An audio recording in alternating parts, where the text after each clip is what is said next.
I'm headed down this narrow road, chosen by a few. And all that I know is you told me to follow you.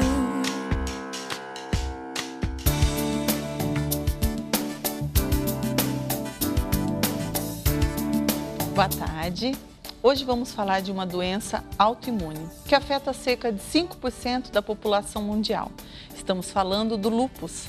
Quem vai nos explicar tudo sobre esse assunto é a doutora Ana Beatriz Garcia, que é reumatologista e vai estar aqui com a gente tirando todas as nossas dúvidas. Doutora, boa tarde. Boa tarde. E também junto comigo tem a Thaís. Boa tarde, Thaís. Boa tarde. E mesmo, doutora, essas perguntas que a gente tem, algumas são relacionadas às pessoas que deixaram na nossa página no Facebook. Então, vale a pena, né, Thaís, essa pessoa participar, ainda dá tempo. Dá tempo de você ligar pelo 5644-5210 ou pelas redes sociais, Facebook Você Mulher TV, pelo Instagram Você Mulher ou pelo e-mail vocemulher@r7.com. A senhora viu, né, doutora? Ela tá gripadinha, ela ficou a semana toda assim. Esse clima de São Paulo, né? Não que ajuda. É quente, é frio, tudo ao mesmo tempo, tudo junto. As 4 estações num dia só, né? Não é organismo que aguente. Mas nós vamos falar um pouquinho também sobre o nosso segundo bloco. Hoje nós vamos falar sobre depressão, que é cada vez mais comum entre as mulheres. Nós convidamos a Tainá, que sofreu com esse problema e conseguiu superar. E ela vai estar nos relatando um pouquinho da história dela, mas isso é no segundo bloco. Agora nós vamos à matéria sobre o lúpus e a gente já volta conversando com a doutora Ana Beatriz. A borboleta é um inseto muito gracioso para a maioria das pessoas, mas para quem tem lúpus, ela é um símbolo que não traz benefícios. Eu não conhecia o lúpus. Kelly tinha uma vida como uma jovem comum, mas de repente se viu sem chão, descobriu um inimigo que fica dentro dela mesma. Para dar o diagnóstico do lúpus, apareceu a mancha, é o eritema malar, que eles falam, né, que é a asa da borboleta, e me surgiu umas feridas na orelha. A marca da borboleta aparece frequentemente em pacientes com lúpus. A doença é autoimune e provoca uma batalha dentro do próprio organismo. Era só o braço esquerdo, aí começou a dor igual no braço direito. Aí foi para as mãos, começou os pés, doer, ardia, queimava, né? Chegou até a doer a costela, as últimas costelas. E fazendo fisioterapia para melhorar, tomando remédio, só que não melhorava.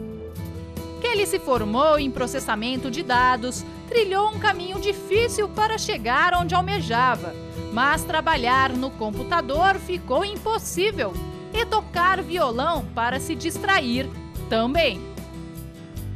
Ela só soube o real diagnóstico 6 meses após iniciar a investigação dos sintomas. Ela tinha plano de carreira e casamento marcado. Sonhos que agora estão em segundo lugar. Para ela, hoje, cuidar da saúde é o mais importante. Para a questão de engravidar, tem que ter um controle. Tomar sol passa a ser um problema. Eu tenho que evitar ao máximo o sol. O sol ativa a doença, então tem que tomar cuidado. No caso de Kelly, o lúpus afetou as articulações e a pele. Ela tem artrite no braço esquerdo e nas 2 mãos. Esse movimento aqui, sabe, de lavar o rosto, não dá. Tem dia que eu acordo de manhã e eu não consigo. Ela faz tratamento com remédios e usa bloqueador solar 3 vezes ao dia. O meu rosto, principalmente, eu fiquei com a bochecha muito grande, o pescoço também inchou, dá muita tremedeira, você soa demais, entendeu? Você fica a nível assim de tristeza e alegria, picos, sabe? Bem diferente, mas tudo isso por causa do remédio. Os pais de Kelly acompanham para ajudá-la no que for preciso. A gente tem que ter força para dar força para ela, né? A gente não tem o direito de cair, nada, para poder levantar ela. A jovem busca informações nas redes sociais e troca experiências com outros pacientes como ela. Coisas simples do cotidiano estão sendo feitas de maneira diferente. O que eu senti mais falta foi de um apoio psicológico. Assim, até para conversar, entendeu? Porque a sua família, ela te entende. Mas às vezes você tem dor todo dia, não é assim uma dorzinha, uma gripinha, é todo dia vem a dor. Mas Kelly se anima com tratamento e cuidados e deseja em breve voltar ao trabalho. Tudo ganha sentido quando você começa a se enxergar como uma pessoa que pode vencer. Fique atento ao programa Você Mulher e conheça mais sobre o lúpus. Faça sua pergunta sobre saúde e envie para o nosso Facebook, facebook.com/vocêmulher. Um espaço para você interagir e sugerir temas. Fique ligado e participe. Então vamos lá, doutora Ana Beatriz, o que é o lúpus? O lúpus, ele faz parte de um conjunto de doenças que podem ser chamadas de autoimunes. As doenças autoimunes, elas ocorrem, né, no organismo da pessoa quando as nossas células de defesa normais que existem para nos proteger das doenças em geral, causadas por bactérias, vírus, essas células de defesa elas começam a reconhecer pedacinhos do corpo da gente como estranhos. Então, começam a tentar combater e matar aquelas células que ela considera estranho. Dependendo do que ela está considerando diferente, vai tentar combater, ocorre algum tipo de doença autoimune. No caso do lúpus, o elemento que as células de defesa interpretam como estranho é o colágeno. E como o colágeno está em praticamente todos os órgãos do organismo, então o lúpus pode se manifestar de diversas formas em diversos órgãos. Por que a mulher está mais propensa? O que se estuda um pouquinho mais é que tenha um caráter hormonal, principalmente o estrogênio, porque além das mulheres serem mais afetadas, mais ou menos uma proporção de 8, 9 mulheres para cada homem, é mais comum o lúpus começar na idade da adolescência, no início do período menstrual e durar com mais intensidade, pelo menos, até a fase da menopausa. Então, são fatores que nos levam a considerar que a parte hormonal tem muita relação com a atividade do lúpus. Doutora, e pode chegar a criança a ter o lúpus? Pode. E até nas crianças essa parte hormonal já não é importante, né? Até porque antes da menina menstruar, ela tem bem menos carga hormonal. Então, na infância, é até 1 para 1, um menino para uma menina. Não existe essa predominância feminina. Mas a vantagem é que ele é bem menos comum na infância. É mais realmente nessa idade entre 20 e 30 anos. É o mais comum do início do lúpus mesmo. Bom, né? Menos mal, né? E doutora, nessa produção do estrógeno, se a gente normalizar ele, normalizando o estrógeno, o lúpus interfere, baixa, cura ou não? Depois de, posso colocar assim, infectado? Não, na verdade não tem muito relação com infecção, né? A pessoa já nasce predisposta a ter o lúpus, né? A parte genética já está predisposto a, então, algum momento da vida começar a reconhecer o colágeno como estranho. O que a gente ainda não sabe ainda é por que naquele determinado momento. aí sim investiga-se se alguma infecção inicial por alguma bactéria que era parecida com o colágeno, aí o corpo, na hora que reconhece aquele pedacinho, depois que mata a bactéria, começa a reagir a toda forma de colágeno. Isso ainda é um ponto de pesquisa, né? Em que momento tem esse gatilho para a doença começar. Mas o estrógeno, no geral, ele está nos níveis normais, nem mais alto, nem mais baixo do que as demais mulheres. E no caso do lúpus, qualquer medicação que contenha estrógeno é inclusive contraindicada, porque existe a chance de piorar o quadro. Então, anticoncepcionais tem que ser sem estrógeno, são mulheres que não podem fazer reposição hormonal após a menopausa. O estrógeno está bem relacionado, sim, a um quadro mais intenso. Então, não precisa bloquear a produção de estrógeno, porque ela é importante para uma série de outras coisas no organismo feminino, mas também não se deve dar estrógeno a mais, porque pode piorar o quadro.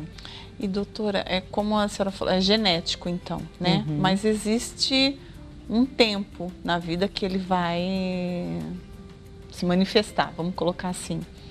E no caso, por exemplo, eu tenho alguém na família, né? Então eu já tenho que logo procurar um médico para sempre estar observando isso, porque como ele está ali guardadinho, a qualquer momento ele pode aparecer. Não necessariamente. Eu costumo assim fazer uma analogia como uma loteria, né? Que loteria! Pois é, uma loteria às avessas, né? Quando a gente é formado, vem uma parte da carga genética do pai e uma parte da mãe, né? Para a gente desenvolver o lúpus, a gente tem que ter uma coleção de genes, não é um sozinho. Tem que ser vários, né, para dar realmente aquela predisposição. Então, mesmo que sua mãe seja lúpica, não necessariamente ela te passou toda aquela sequência completa de genes, né? Às vezes, na hora da mistura, pai e mãe, você ficou só com uma parte, ou às vezes nenhum, e não desenvolveu. Então, tem que ter essa loteria de ter toda essa parte genética completa para ter a doença. Mas é claro que, assim, quem tem um familiar tem mais chance de ter, porque quer dizer que existem esses genes distribuídos na família. Mas não quer dizer que automaticamente vai ter, né? Mas, então, existe algum exame? Porque se eu tenho alguém na família, mas não necessariamente eu também possa ter lúpus. Mas existe algum exame para que eu possa fazer? Porque a minha pergunta é no sentido assim. Prevenção. Né? Porque se eu tenho alguém na família, mas a gente sabe que o cálculo da genética também pode ter me salvado nessa loteria aí, né? Como saber se eu fui salva ou não? Tem como ou não? Tem que esperar a loteria? O exame mais comum para o diagnóstico do lúpus é o FAM. Né? Mas também até 10% das pessoas saudáveis e que nunca vão ter lúpus ou outro tipo de doença reumatológica tem o FAM positivo. Então, sair fazendo FAM também indiscriminadamente talvez traga mais ansiedade do que respostas propriamente. Vale a pena, né? Se tem então uma história familiar positiva, talvez fazer um acompanhamento, mesmo que seja anual ou a cada 2 meses, com um reumatologista, se informar sobre quais são os sintomas a levar em consideração para um quadro inicial, fazer alguns exames gerais, né, rastreando o que o lúpus pode afetar no corpo. Eu acho que é mais importante este acompanhamento, mesmo que seja bem espaçado, a cada 1, 2 anos, do que fazer o FAM logo de cara e já se desesperar. E ela é transmissível? O lúpus é transmissível? Não, o termo transmissível a gente usa mais para as doenças infecciosas, né? Então, um resfriado, que é a doença mais transmissível, né? A forma realmente de desenvolver lúpus é ter essa carga genética pessoal e que em algum momento vai se manifestar. Mas em pessoas não aparentadas, não existe a chance de eu ter lúpus e passar para você, por exemplo. Doutor, e qual é a recomendação? Por exemplo, a mulher, ela tem lúpus e ela quer engravidar. É indicado? O que pode se aconselhar para essa mulher? Durante a gestação, o lúpus é uma caixinha de surpresas. Do mesmo jeito que ele pode ficar tranquilo, ele pode também ficar muito ativo e representar um risco tanto para a mãe quanto para o bebê. E, além de tudo, a maior parte das medicações usadas para controlar o lúpus são contraindicadas durante a gravidez. Então, não é proibido a gestação, mas ela tem que ser bem planejada e bem acompanhada. O ideal é que a mulher já esteja há pelo menos 2 anos sem necessidade de tratamento e com o lúpus quietinho, estável. Aí a chance dela ter uma gestação saudável, com baixo risco tanto para ela quanto para o bebê é bem maior. E, doutora, os cuidados, esses cuidados que a senhora acabou de falar é para uma futura mamãe, né? E os cuidados para uma pessoa, para um homem, para uma mulher, quais seriam esses cuidados? O lúpus, ele tem bastante relação com o sol. Então, como a gente mora num país tropical, que tem sol praticamente o ano todo, a proteção solar é muito importante, porque o sol, ele pode tanto desencadear a doença da pele mesmo do lúpus, que às vezes fica mais avermelhado nas áreas expostas, quanto pode ajudar a ativar a doença em órgãos internos. Então, é sempre importante, além do protetor solar mesmo, passado com as recomendações corretas, então a cada 2 a 3 horas, quando a gente está no sol ou muito calor, porque ele vai perdendo, né, a sua capacidade de proteção, quanto as proteções mecânicas também. Então, chapéu, às vezes viseira, né, não quer muito abafar o cabelo, né, no calor, mas pelo menos algo que deixe o rosto um pouquinho mais protegido. Se for andar muito no sol, não sair tanto com blusa regata ou de alcinha, alguma coisa que proteja o máximo possível da superfície do corpo. O principal, acho que é essa parte do sol mesmo, para né? Impedir tanto a atividade da doença, diminuir pelo menos. Tá. Eu vou fazer uma pergunta para a senhora, mas quero que responda após o nosso intervalo, que a gente tem um intervalo programado agora, mas antes, para que essa pessoa em casa também fique, de repente, se perguntando quais são as articulações mais atingidas, porque existem áreas, né, que parece que o lúpus, se podemos dizer assim, gosta mais, né? Sim. Mas isso é após o intervalo. Construir uma carreira de sucesso. Ser o melhor em tudo que faz e nunca demonstrar fraqueza. Conquistar o amor de uma mulher e ser fiel a ela. Ter uma família perfeita e ser o herói para seus filhos. Este é o desafio de qualquer homem. E qual a mulher que não procura por isso? Segunda palestra Homem Perfeito, com Renato e Cristiane Cardoso. 14 de agosto às 20 horas. Avenida João Dias, 1800, Santo Amaro. Vídeo transmissão em uma Universal perto de você. Homens e mulheres, bem-vindos. Acesse terapiadoamor.tv. Então vamos lá, doutora. E as articulações ou a área mais atingida, né, pelo lúpus? O lúpus, ele pode afetar qualquer articulação, mas realmente existem as prediletas, né? As mais comuns são a região das mãos, né? Então, tanto as pequenininhas quanto um pouco maior, o punho, e os pés também.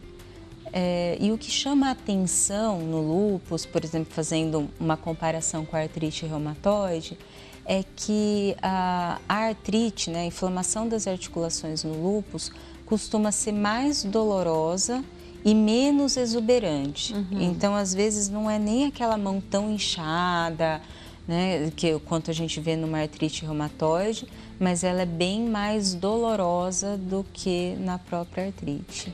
E doutora, quais os indícios, né? O que o corpo mostra para a pessoa que ela tem que ficar atenta que ela está com lúpus? O lúpus, ele é uma doença muito individual, né? Cada um pode ter o seu tipo de lúpus, na verdade. Então são tipos. Na verdade, assim, dependendo de qual órgão está sendo mais afetado, qual local está mais exuberante, né? Então, tem pessoas que têm um quadro que começa muito discreto, muito frustro, às vezes uma pele mais sensível no sol, então sai um pouquinho no sol, já fica principalmente com essa região aqui do rosto, nariz, aqui das maxilas bem avermelhado, às vezes até com aquela sensação de queimadura, ardência, e que aos poucos depois vai aliviando. Isso pode acontecer também em região de ombro, região aqui de colo, que são as áreas mais expostas, né? Pode ficar, às vezes, até anos só com essas alterações antes de ter um quadro mais... Manifestar mais agressivo, mais né? agressivo. E tem pacientes que já começam de uma forma mais agressiva, então afetando, às vezes, órgãos internos, rins, às vezes o cérebro, causando convulsões ou confusão mental, depende muito, mas acho que tem algumas coisas que chamam a atenção, né? Primeiro, para doenças reumatológicas no geral, que são as dores nas articulações, principalmente várias ao mesmo tempo, num predomínio mais ao repouso, então dói mais quando está parado e melhora quando a gente movimenta. Isso é um quadro bem típico de dor das articulações por inflamação mesmo. Às vezes algumas feridas na pele que não cicatrizam, então acha que, principalmente no rosto, orelha, acha que foi uma batidinha pequena e aquela lesão vai ficando sem cicatrizar. Paciente que tem muita afta na boca, principalmente no céu da boca. Acho que não é nada, né? Tem que ficar atento para isso. Exatamente. Às vezes são coisas pequenininhas, mas que não passam, né? Claro que ter 1, 2 aftas não é problema, mas todos os dias ter uma afta, sara uma, aparece outra, ou essas grandes, principalmente no céu da boca, né? Mesmo que não seja lúpus, tem que ser investigado, porque existem outras doenças que também podem causar esse tipo de alteração. Eu acho que o pior é a automedicação, né? Quando a gente começa, tô com uma afta, aí toma alguma coisa, passa alguma coisa, aí semana que vem volta essa afta. E aí a gente vai prolongando, né? Sim, retardando um diagnóstico. Um diagnóstico, né? Exato. E doutora, o lúpus, ele tem cura? Nessas doenças crônicas, como, por exemplo, hipertensão, diabetes, as doenças reumatológicas em geral, a gente não costuma usar o termo cura, que é até algo que gera muita ansiedade para o paciente. A palavra, né? Exatamente. Tem cura, né?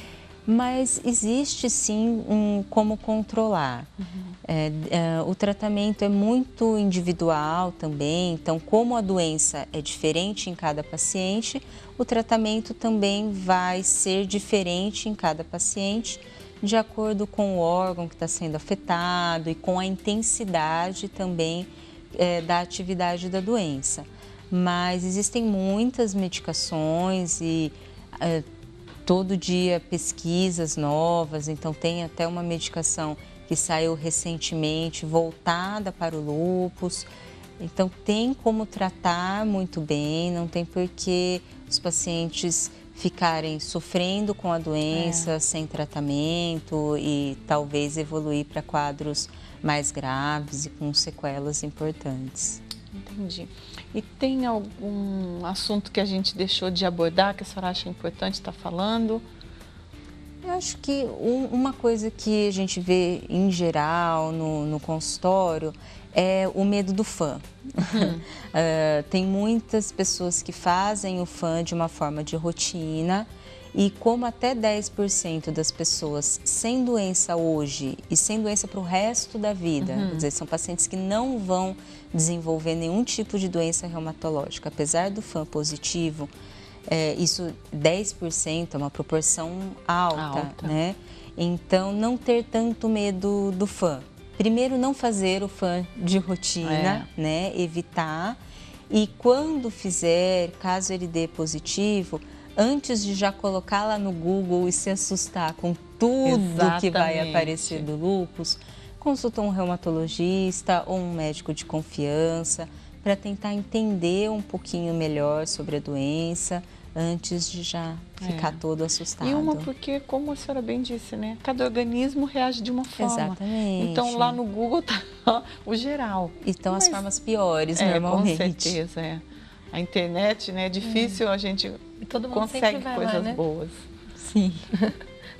Mas existem algumas que são assustadoras mesmo, né? A maneira que se coloca a informação lá, né? Sim, com certeza. Então, com certeza não substitui uma consulta, uma conversa mesmo, né? Com um bom profissional. Então, tá bom, doutora. Foi um prazer estar recebendo a senhora aqui. É meu. E nós vamos agora ao segundo bloco, conversando com a Tainá. E a gente já volta. Muitas vezes você se pergunta por que sofre tanto em sua vida sentimental.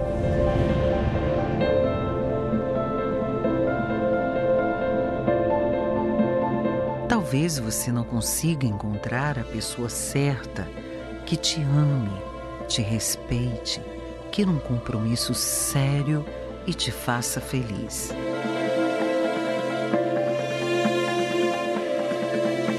E quando encontra essa pessoa, os momentos felizes de amor duram pouco e o que parecia um sonho torna-se um pesadelo. Como se não bastasse a dor da separação, existe também a dor de ser traída, de ser trocada por outra pessoa, de ser rejeitada, humilhada. Uma dor insuportável, que muitas vezes deixa marcas tão profundas a ponto de fazer com que você desacredite na possibilidade de amar e ser amada novamente. Porém, essa história de sofrimento e dor pode dar lugar a uma vida sentimental feliz e realizada. Dê um basta em seu sofrimento. Você pode ser feliz.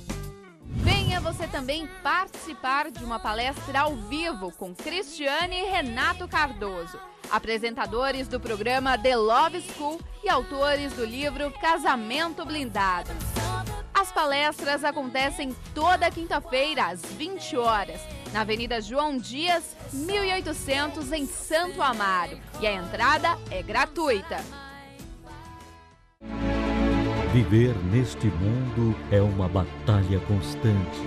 Ansiosos pelo futuro ou presos ao passado. Enfrentamos momentos de dor e conflitos, desafios, decepções e injustiças. Como suportar os revés da vida? São muitas as ideias e teorias, mas o que fazer diante do impossível? O Pão Nosso para 365 dias, do Bispo Edir Macedo. Um livro com mensagens de fé para cada dia do ano, que irá ajudá-lo no seu cotidiano, dando as respostas que você precisa para um ano de vitórias e conquistas. Adquira através do site www.arcacenter.com ou de segunda a sexta, das 9 horas da manhã às 5 da tarde, pelo telefone 21 2461 0060. Você pode mandar a sua dúvida sobre diversos assuntos, pedir orientação ou fazer um desabafo. envie seu e-mail vocêmulher@r7.com. Hoje nós estamos aqui com a Tainá, né, Tainá? Sim. E vamos falar um pouquinho sobre a depressão, né? Que pelo jeito a sua história foi muito longa, bem desde longa, criança. porque começou na infância, né? Na verdade, eu já era uma criança assim, eu lembro de mim bem pequenininha e já era muito triste, né? Era uma criança triste. Muitas das vezes as pessoas pensam assim, para depressão eu preciso um motivo, né? Algum trauma. E eu não tive isso, porque eu cresci num lar muito feliz. A minha mãe, né, meu pai, minha irmã, me deram assim, uma boa educação. Eu não tive motivos para ser uma criança triste. Quer dizer, tinha a família presente, tinha um lar estruturado, né? Tinha tudo isso. E eu não passei por nenhum trauma desses. Mas eu era uma criança muito triste. Eu lembro de um apelido que eu tinha na infância, que ele veio me acompanhando até a juventude, que era a coitadinha, né? A chorona. Que tudo eu chorava. Precisava assim, às vezes se falasse assim, você é feia. Eu chorava, tudo. Eu precisava mesmo só de um motivo para estar sempre chorando. Tudo. Minha irmã implicava, porque minha mãe me dava uma certa atenção a mais por eu ser assim, muito triste, carência, por essa né? carência. Só que eu fui crescendo, né, um pouco, e isso foi me atrapalhando em tudo, né? Nas amizades, nos coleguinhas. Porque aí vai para a escola. Enquanto está em casa, né, Thaís, se resume ali. Isso. Mas e aí quando é externo, né, que eu começo o convívio lá fora. Isso. E na verdade eu tinha dentro de mim uma tristeza muito grande. Eu vejo às vezes pessoas falar que quando está angustiada, que chega a doer, eu sentia isso 24 horas. Chegava a doer tanto que às vezes eu lembro que criança falava assim, mãe, tá doendo meu peito. Só que ela achava que era um problema físico, né? E eu não sabia explicar. Aí fui crescendo, aí foi aparecendo alguns sintomas, tipo desânimo para fazer atividades, para estudar na escola. Eu não fui desenvolvendo muito bem, apesar de ser inteligente. Eu lembro que minha mãe me colocou em tudo que possa imaginar. Natação, eu fiz balé desde criança. Ela trabalhava em uma academia e para não me deixar sozinha, eu comecei a fazer as atividades. Então eu participei de tudo. A minha mãe fez de tudo para que pudesse amenizar essa tristeza. Fiz balé, fiz natação. Tentando, né? Tentando me ajudar. Mas nunca resolveu, na verdade, né? E ninguém entendia, de fato, por que ela era assim, né? Porque ela cresceu num lar feliz, né? Não tinham motivos para ela crescer assim. Aparentemente não tinha motivos, né, Tainá? Não tinha motivos. Mas E eu lembro de situações, em todos os esportes que eu participei, eu me destaquei, né? Mas mesmo assim eu não conseguia ter aquela alegria, aquela paz, sabe? Festinhas de amigos, da família. Eu sempre participei de tudo, a minha mãe sempre foi uma excelente mãe, mas eu não conseguia sorrir, ser feliz. Eu tinha uma tristeza, uma dor 24 horas dentro de mim. Então nós vamos agora à matéria do dia falando sobre a depressão e a gente já volta. Quando você está em depressão, você não tem vontade de tomar banho, você não tem vontade de se arrumar pela melhor roupa. Pode ser a melhor roupa, marca de grife, a melhor bolsa, a melhor bijuteria, a melhor joia. Isso daí não tem nada, a gente não quer. Quer a melhor amiga, você não quer os seus filhos perto de você, você não quer ninguém, você não quer o teu bichinho de estimação, você não quer nada. Você quer se enterrar assim, como se fosse uma avestruz, sabe, uma ema? Enterrar o pescoço pro fundo da terra e acabou, e deixar passar o tempo. Há 14 anos, Elizabeth enfrenta um desafio: lidar com a depressão desencadeada por perdas, mágoas e decepções. Perdi muitas pessoas queridas, mas a dor da perda de um filho, porque eu enterrei a minha mãe, eu enterrei o meu pai. Agora, você ter que enterrar um filho não é brincadeira, é uma coisa muito triste mesmo. Quando meu filho faleceu, em primeiro lugar, só chorava. Tanto que até hoje ainda tem um pouquinho de marca, tanto chorar, porque você fica deformada de tanto chorar.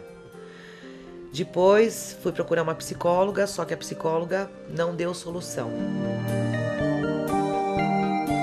Não adianta você falar, não chora, eu sei a dor que você está sentindo. Você não sabe a dor que você está sentindo, ninguém sabe. Só quem é que perdeu o filho é que vai saber.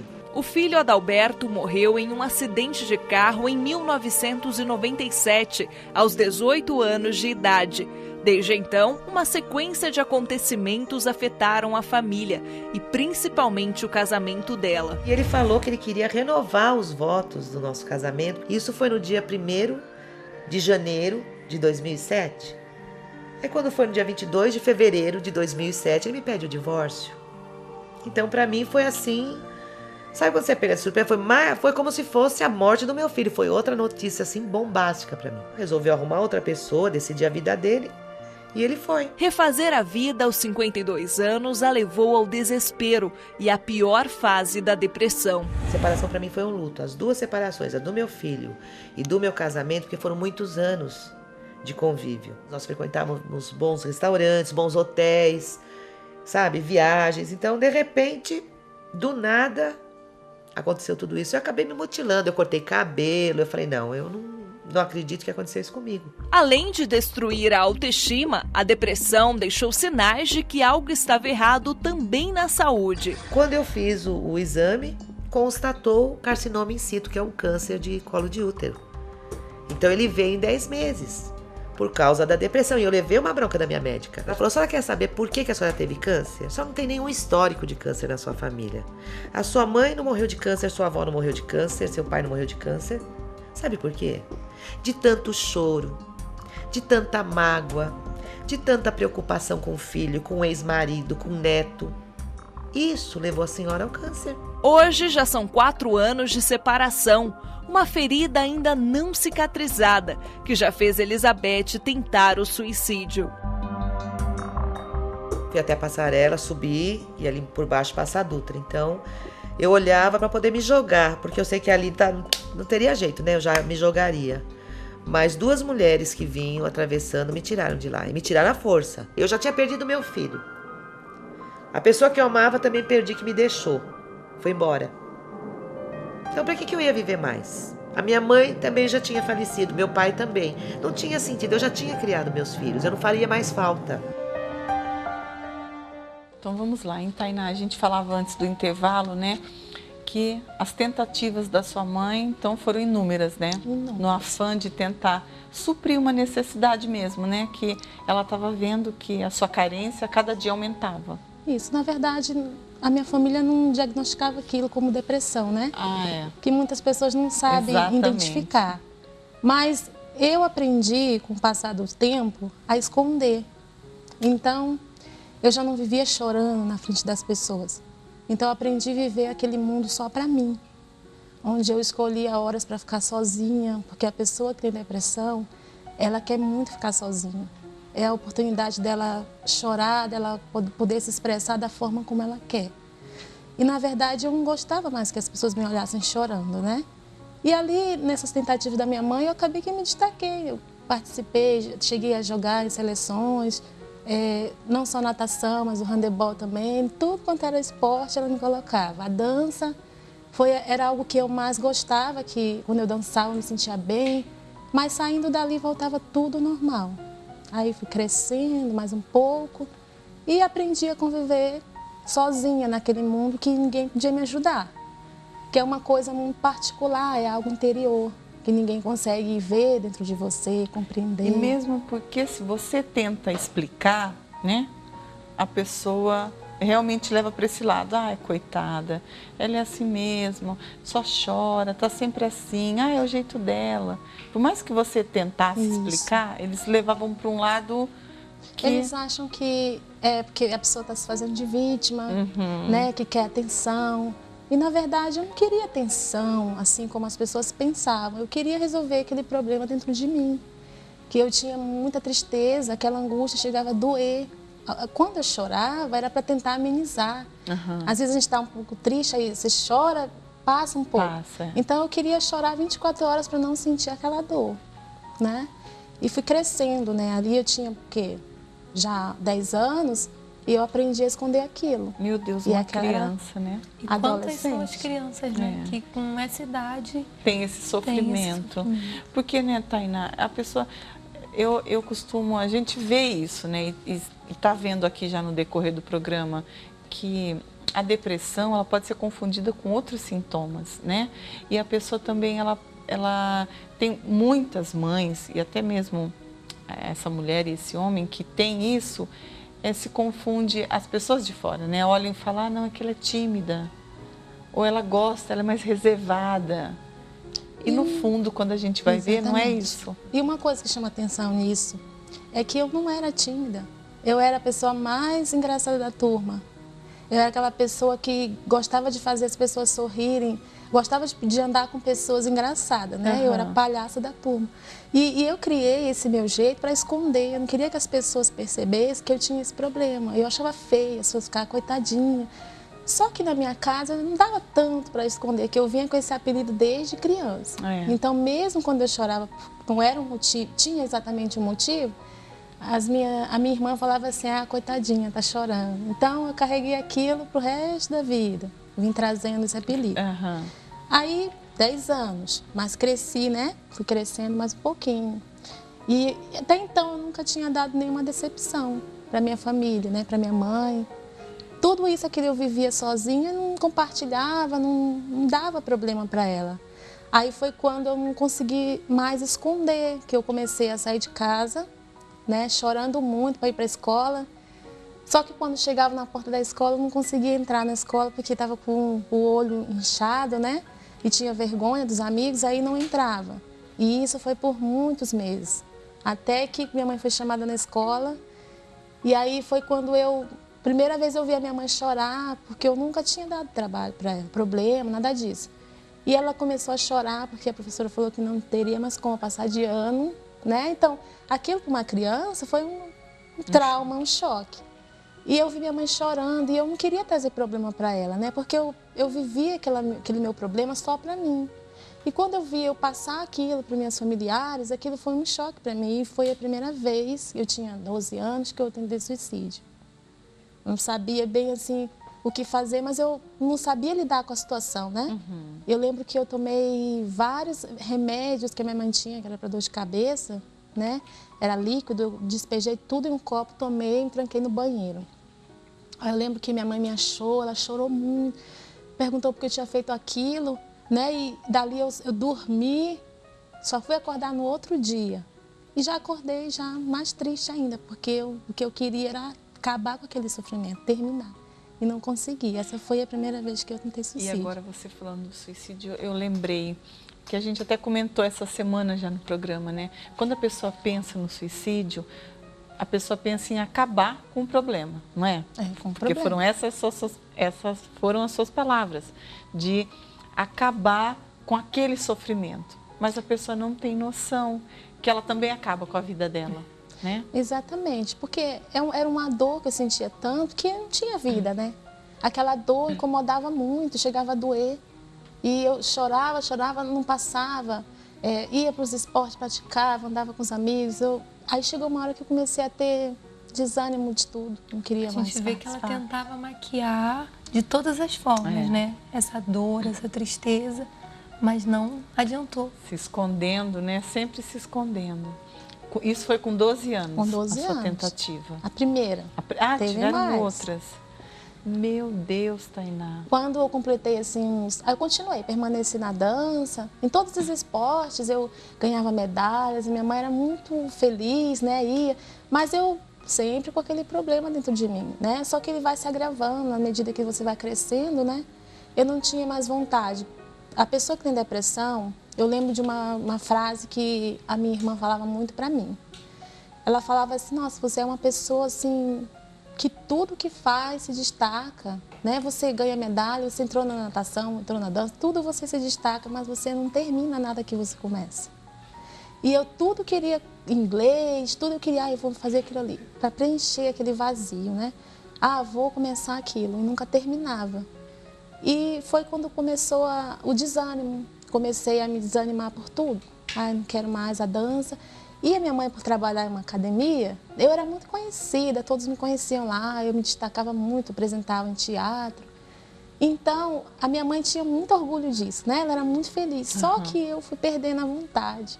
Fui perdendo a vontade de ir para a dança, não queria mais, ia para os ensaios, já assim, obrigada para agradar minha mãe. Só que chegou uma hora que eu não queria mais, falando, não quero mais dançar, não quero mais participar de atividades esportivas, não quero mais estudar, não quero fazer faculdade, não quero mais nada. é onde você não pensa mais no futuro. E eu tinha 14 anos quando eu tentei suicídio pela segunda vez.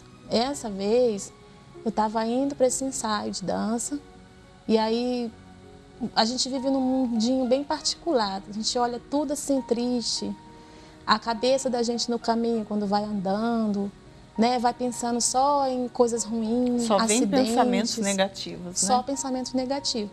E eu gostava muito de ficar só, então era um pouquinho distante da minha escola e eu ia andando. Uhum.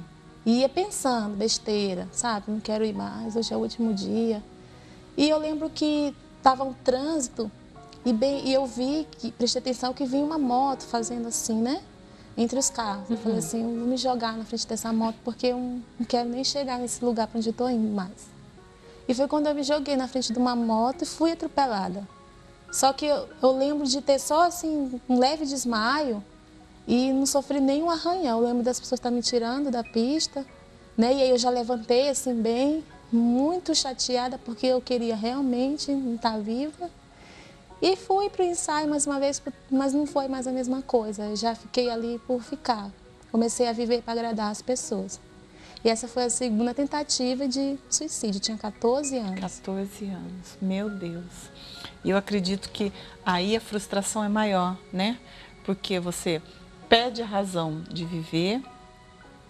E aí os pensamentos que a gente sabe, né? Que vem mesmo, você não presta nem para morrer, né? Que aí as acusações aumentam, né? Mas eu vou pedir para mais um tempinho para você, que a gente vai a um intervalo programado e a gente já volta continuando com a história da Tainá.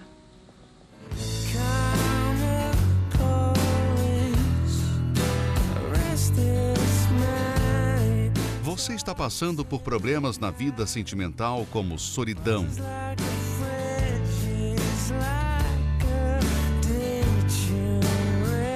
crise no casamento. Você percebe que nunca conseguirá ser feliz no amor.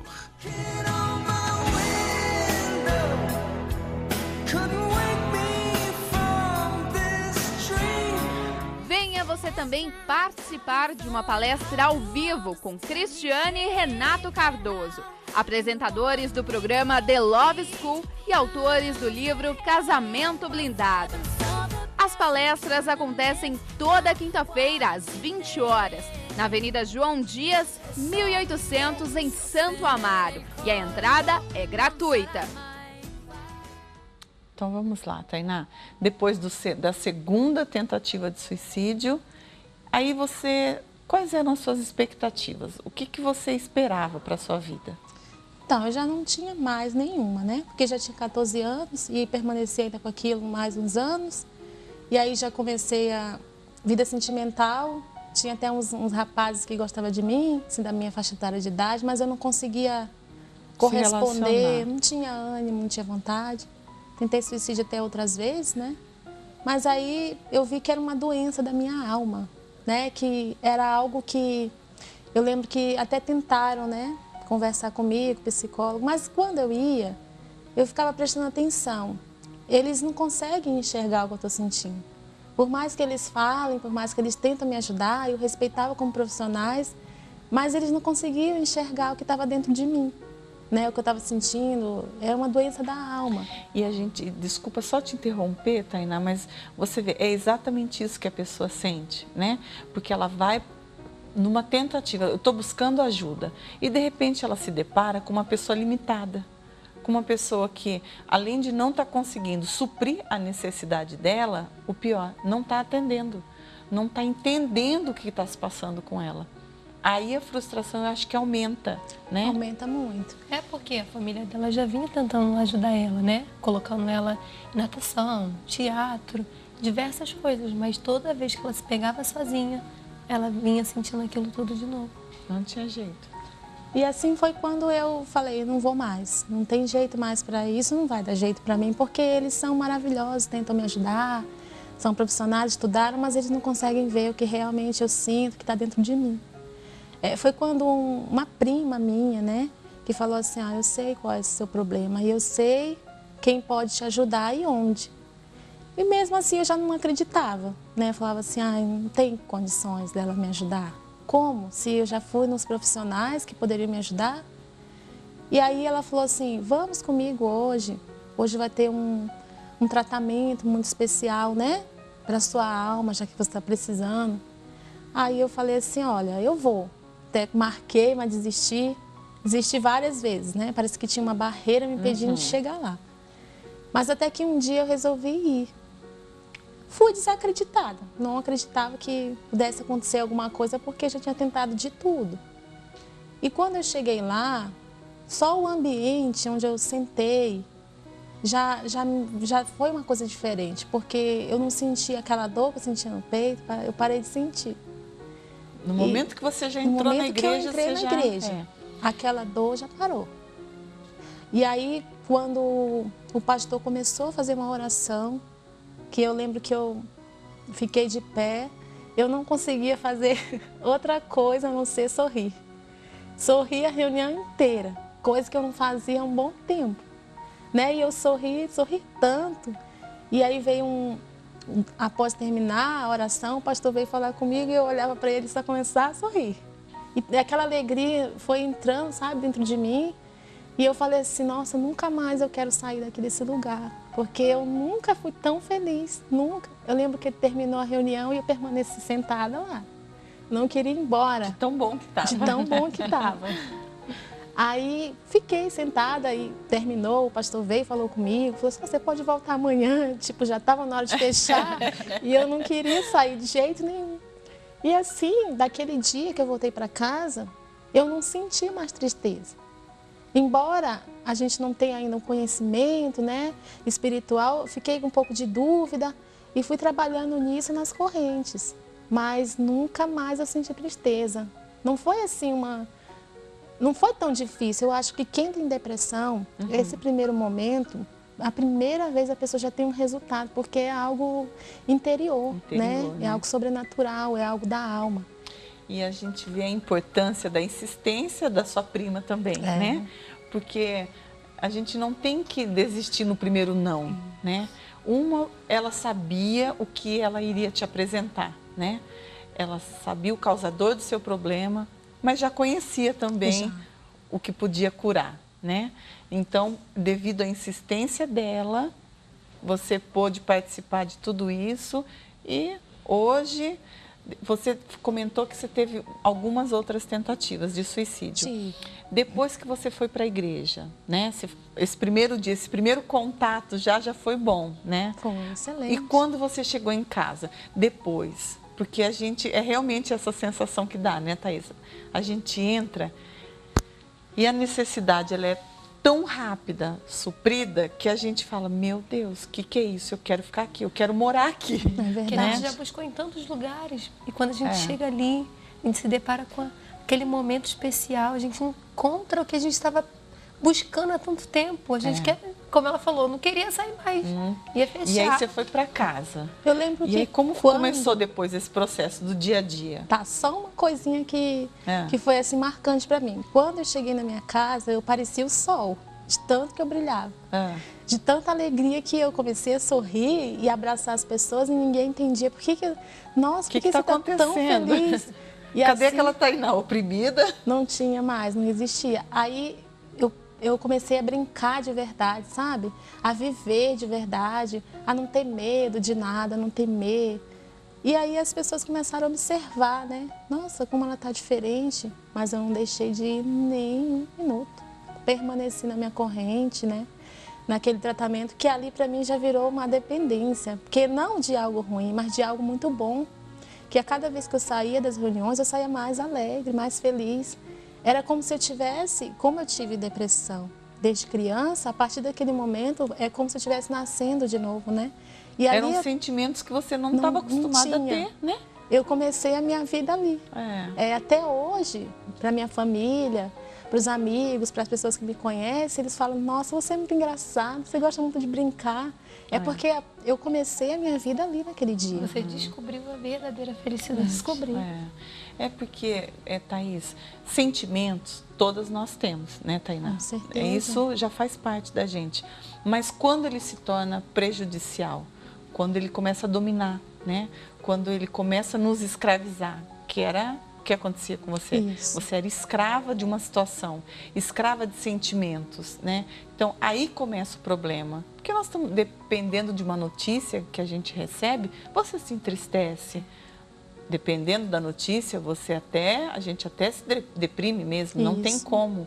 Mas são momentos, né? Eu não vivo em função daquilo, né? Quando passa a de fato ser escrava, aí começa o problema. Começa. Aí que começa o grande problema mesmo.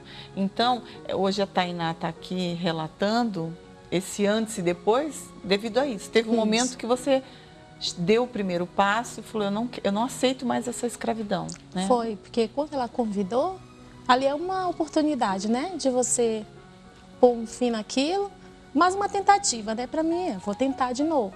Enquanto a gente está tentando, significa que a gente quer mudar. Quer mudar, lógico. E aquela tentativa ali foi a que me trouxe vida. E eu me agarrei a ela. E hoje, né? Tudo que eu fazia, eu amava esporte, né? Na época fazia, mas não tinha ânimo. Eu continuo fazendo, eu gosto muito de esporte, eu amo dançar, né? Patinação, tudo. Eu gosto de tudo que eu gostava antes. Só que hoje, quando eu faço alguma coisa desse tipo, eu faço de verdade, eu faço feliz e não faço triste como era antes, né? Hoje eu vivo, naquela época eu não tinha vida.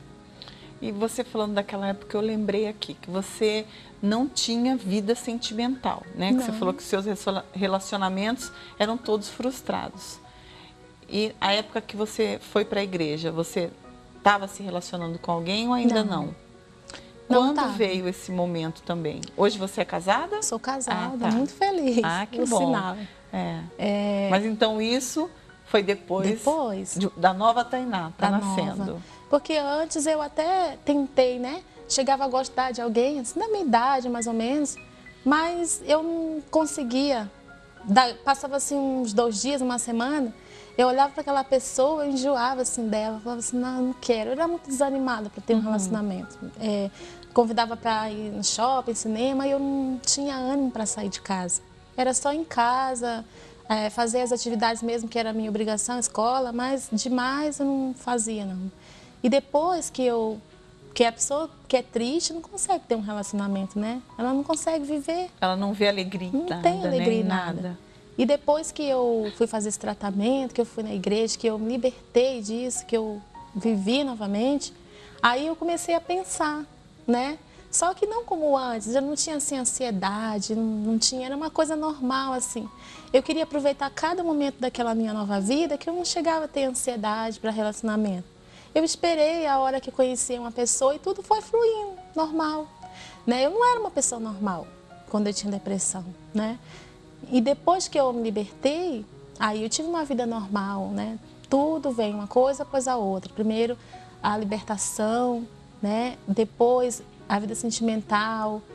Também já fui crescendo, né? Já tinha 17, eu comecei a trabalhar, que isso também no estudo eu não conseguia, no trabalho provavelmente eu não iria conseguir também.